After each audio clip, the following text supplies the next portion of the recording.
Okay, in this video, we're going to talk about spur gears. So, spur gears is the most basic type of gear. It typically looks like this, where there's these bumps, which are called teeth, and they're usually evenly spaced out apart. And it could be used for gear and rack applications. But in this case, if we just look at the standard spur gear, it typically looks like this. So, there's the hole in the middle for your shaft to go through, so you could attach it to something that can either passively let the gear rotate, or you could have a part that's being driven or the part that's driving it, depending on how you're mounting it. Sometimes you might have like a idle gear in between. So when you look at these gears, you typically will have a gear pitch, you'll have a number of teeth, you'll have a gear pitch diameter and the OD, and some of the face width dimensions of how thick and big the gear is. And then it'll say like for what shaft diameter and some hub dimensions. Some are heat treated if you need to have more durability and strength. So just depends on your application. So one of the main things with these gears is you have to make sure that they line up. So sometimes you'll do that by looking at in this case, you could see that um, gear pitch diameter, you usually want the pitch to match up. So for example, I could look at these two different gears. So if you look at this one here, this is the pitch diameter is 0.75, right? And this one is 1.75. So you could use two that's different, but if the gear pitch matches up, then it should match up in your assembly. So the reason why you want to use gears, we talked about gear heads in a previous video, but sometimes you may want to break down your design into just the bare bones of maybe two gears transmitting torque or speed. So there's cases where you may need to slow down and increase torque, or the opposite. So it just depends on your application. So we could take a look at these two gears here. Um, for most applications, you will probably see the smaller gear on the driven side because you want to increase torque. But that may not be there could be other applications too. So let's go ahead and take a look how it will look inside an assembly. So we'll download this small one, and then we'll download this big one here.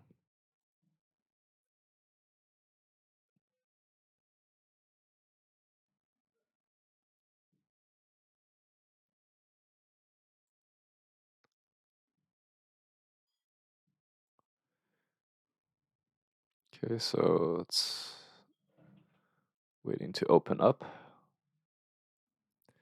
Okay, so let's open up the gears. This is the big one, and then this is the small one here. Okay, so you have your two gears, and we could see how it will look inside an assembly. Okay, so I'm gonna pin this and put these two gears. So right off the bat, you can see if I just drag one together, you can see the teeth lines up, and that will just depend on the pitch. But to actually put it in an assembly, um, you want to check that your gears, the pitch diameter is where it should be. So here the pitch diameter is 0.75, right? And then here is 1.75. So let's go ahead and make a block. So you could sketch on the top plane, and we could draw a rectangle here. So our rectangle, this will be 5 inches maybe, and then this will be 3. And we'll extrude bosses to be uh, 0.25. Okay, so we'll map out how the holes should look like.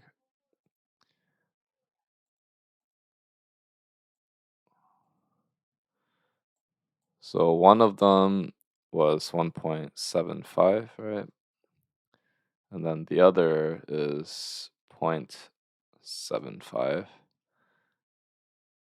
So we could add a horizontal mate here to make it align with the center. And we will expect the two circles to be tangent. Okay, so this is where our gears will go. And to center everything, I will make a center line here and then make a midpoint. And this is just for construction, so I'm gonna make a sketch. And let's take a look at the diameter. So this is for a 0.5 inch, and this one is for 0.375. So typically you like a may have a bearing or something, so it may be more appropriate to add bearings in here. So let's take a look at some bearings. So we'll need to account for a 0.5 and 0.375.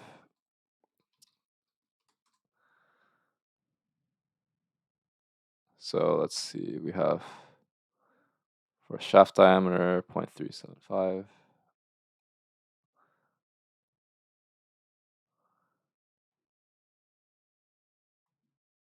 This should be 3/8, I believe. Yeah. So we could get a 3/8 one.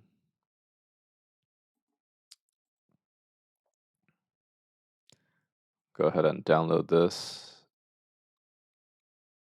and save it. And then the other one is 0.5.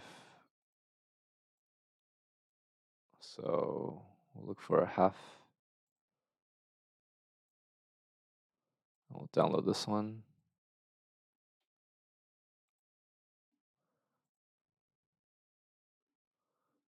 Okay, so that's one of them. And then here's the other.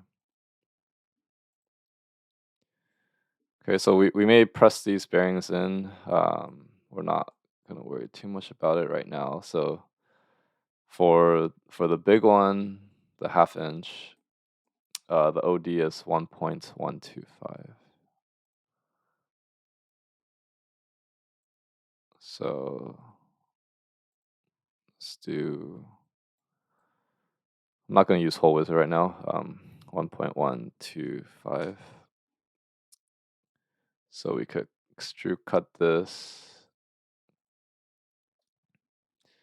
And then if we take a look at the other one,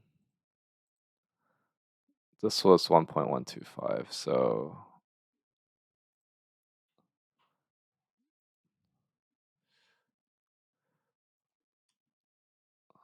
let's see. So this one here,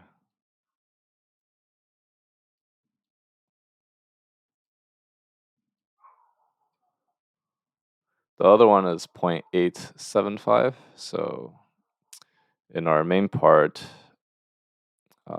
we could go here and sketch the 0.875 circle. So if we dimension this, it'll be 0.875. This bearing's pretty big. Okay, so we'll go ahead and just press our bearings in here. Call this bearing block. And we could assemble this. So put our plate in here, right? So once our plate is in here, we could put in our bearings. So we'll insert components, and we have, I'm gonna pin this.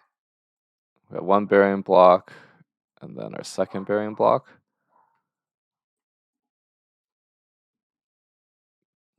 I don't know why it became transparent. But you can see we'll mate this surface to that, and then this other one to this surface, and the top to here, and then this top to that part. Okay, so we could now mate this bigger one to the big one, and then the small one to the small one here. Okay. Then this face might go on that face, so you can see that the gears line up. But now if I'm normal to this plate's actually floating.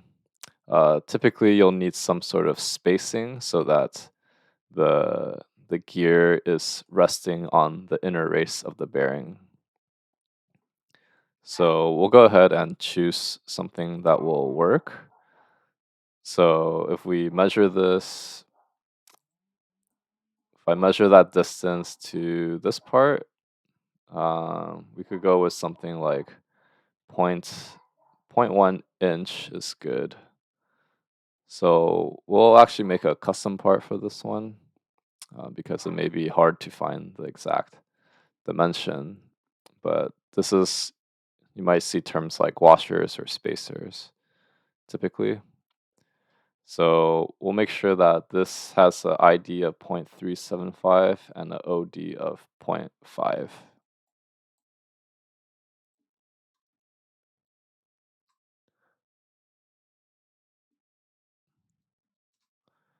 Okay, and then we'll extrude boss this to be 0.1.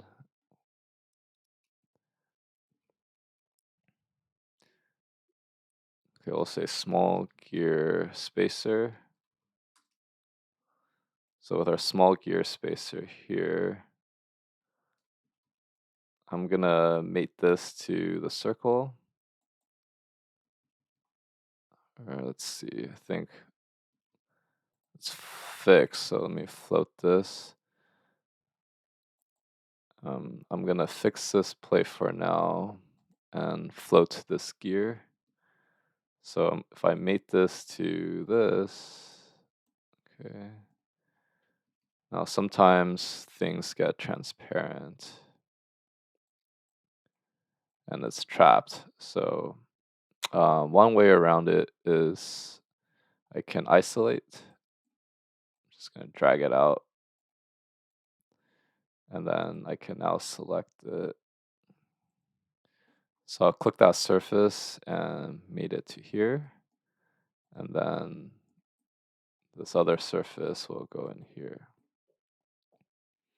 Okay, so notice that these gears here doesn't have any mounting holes. So I'm assuming that this one is pressed, but like our other videos on shafts, you could see that some will either have a set screw or others may have a keyway. So it'll just depend on the type of gear you're using.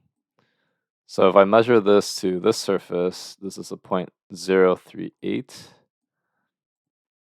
I'm gonna suppress this real quick. So we'll make a similar one.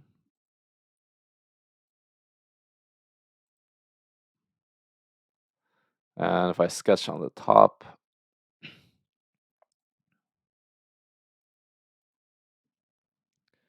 so the inner race of this is we'll just make it 0.7.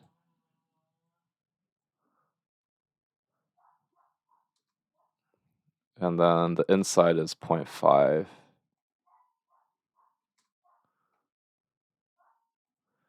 Okay, and then I'm gonna unsuppress this. So I'm gonna do a quick suction view to see the gap a little better. So you can see it'll look something like this. And you can see the sketch lines are kind of annoying, so you can hide the sketches. But here, right, we had, let's see. Here we said we had a distance of 0.038, so we're gonna go ahead and extrude boss this to 0.038, and we'll call this big gear spacer. Okay, so I'm gonna pull this in here, and I'm gonna mate this face to that face, and then this one to the center.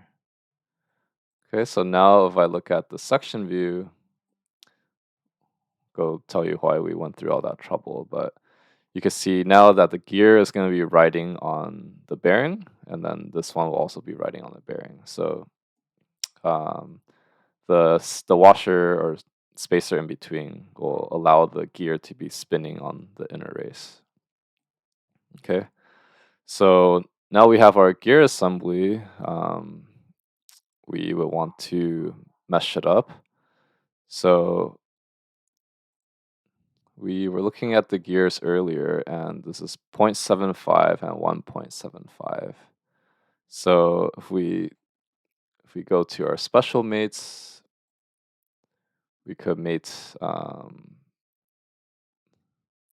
here. There should be advanced mechanical mates and our gear. So we could select one of them and then the other one. And sometimes the ratios they will figure out by themselves. But first, let's make it already aligned so it will look good.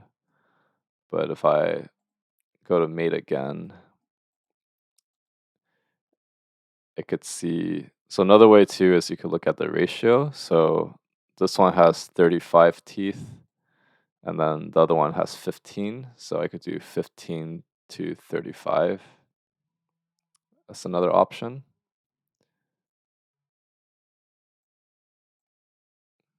Or I could just use their pitch diameter, which is like 0.75 and then 1.75. Okay, so now if I go normal to this, and you can see when I drag it, it moves accordingly. So right now my bearing block, I just floated it, so it's like all over the place. So let me just mate this to perhaps the top plane. I know my plane's all kind of messed up, but this is good enough for now. So you can see that it's rotating not quite the way I want it.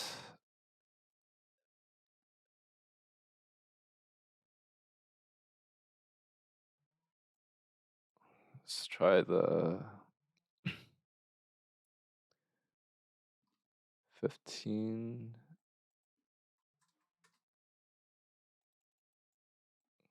35.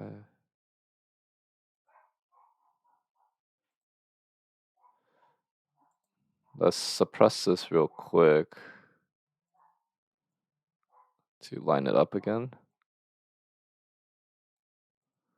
And then if I try unsuppressing it,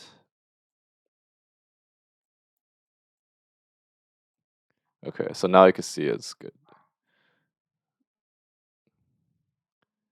Okay, so you can see the teeth being engaged properly, and that's kind of what we expected. So this is how you would set up a spur gear assembly. And in practice, you may have some shafts that go through here, and maybe one of them is driven by a motor. So you could add that in there as well. Okay, so if you found this video helpful, give a like and subscribe, and I'll see you in the next one.